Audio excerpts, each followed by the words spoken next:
Hi, this is Tom Oetting. I'm going to show you a case where we lost vitreous and had to use the anterior vitrector and some other tricks to get through the rest of the case. Here you can see I'm using the anterior vitrectomy instrument for the Millennium.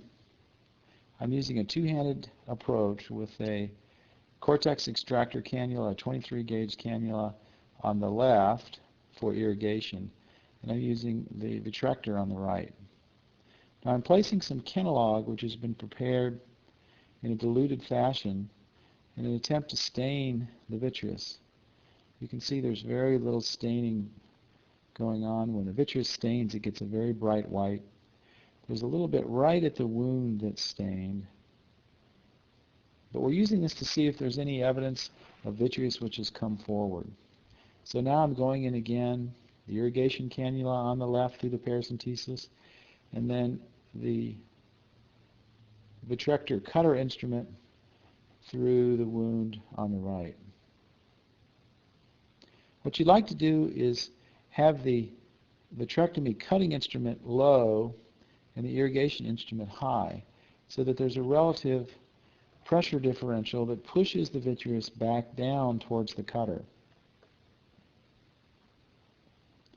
Now you can see that there is some vitreous which has gone underneath the cutter and is coming out the wound. Here I'm using a wet cell sponge and some Vanna scissors to remove that vitreous. You can see how it snapped back when it was cut. We'll do this dry vitrectomy or wet cell vitrectomy a few times to remove that vitreous. This is the disadvantage of using the same site for the vitrector, because you can't get to the subincisional vitreous. It would also be easier to get this if you did a pars plana vitrectomy. Now I'm going to use some viscoat to push the vitreous back away from the wound. You want to use an adhesive or dispersive viscoelastic like viscoat. Now I'm using this same Cortex extracting cannula, this 23 gauge cannula, to go in and remove some of the residual cortical material. You can see I'm meeting some resistance here. Oftentimes when it doesn't come easily, there's still some vitreous left. And so I'm going to go back in with the anterior vitrectomy instruments and do some more vitreous removal. And then we'll go back and we'll try again.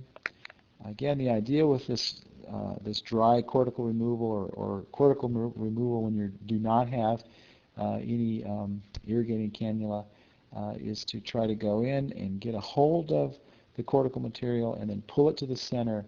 But don't suck it out, because when you get to the center, there may be vitreous present and you could cause traction. So you just grab it and pull it to the center. And here you can see we're grabbing it and we're just getting a hold, and then we're pulling it to the center. There's a large hole in the posterior capsule here, but the anterior capsule is pretty much intact. So now we're just going to pull it to the center, and then now we can go in with the vitrector and we can remove it safely when it's in the center, because we're cutting while we suck, and so we have to worry less about the vitreous. Here I'm removing the sutures so that I can get in the subincisional space with the wider J cannula. You can see here I'm doing the same step, bringing the subincisional step forward with this wider J cannula. So now we're going to widen the incision a little bit and use the Monarch injector to place an MA50 lens, a 3-piece acrylic lens, in the ciliary sulcus.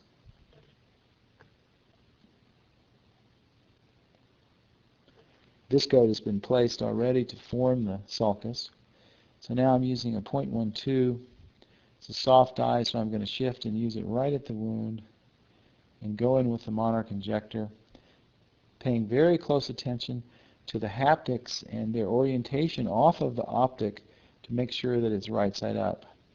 I need a little more viscoelastic, and so I'm going to get some help through the paracentesis to reform the ciliary sulcus.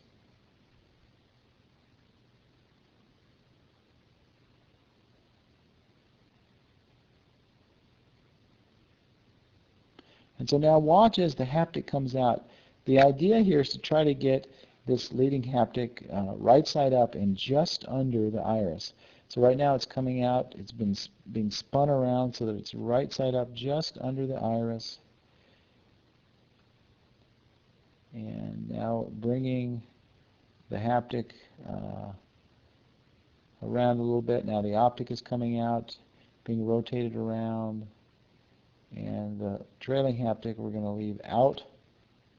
And so hopefully now the leading haptic is in the sulcus and the trailing haptic is out and in good safe position. We're going to use Kelman-McPherson forceps and grab about 3/4 of the way down the haptic and place it into the ciliary sulcus. But now it just looks funny. Normally the lens would center at this point. So what you'd expect now is that the lens would be centered if both haptics were in a good position in the sulcus. So it appears that the leading haptic was not in the sulcus, but instead is going through a hole that's down in the posterior capsule. And so now I'm using a hook, a Sinskey hook, to bring this haptic back out, and we're just going to put it right into the anterior chamber so that we're sure that it's in a safe position. And then from the anterior chamber, we're going to use the Sinskey hook and go into the angle and very carefully bring that haptic out from the angle and put it into the ciliary sulcus. Here you can see the angle is occluding our vision a little bit, but we're right there. You can see the haptic, and it's being released into the sulcus just under the iris. And now the lens looks much better centered in this position, and just with a little nudge, the lens is in very good position. And so now we'll just replace the suture, remove some viscoelastic material, and the surgery is essentially done. Place a little Myocol to make sure that there is no tenting of the iris, and to more firmly position the lens.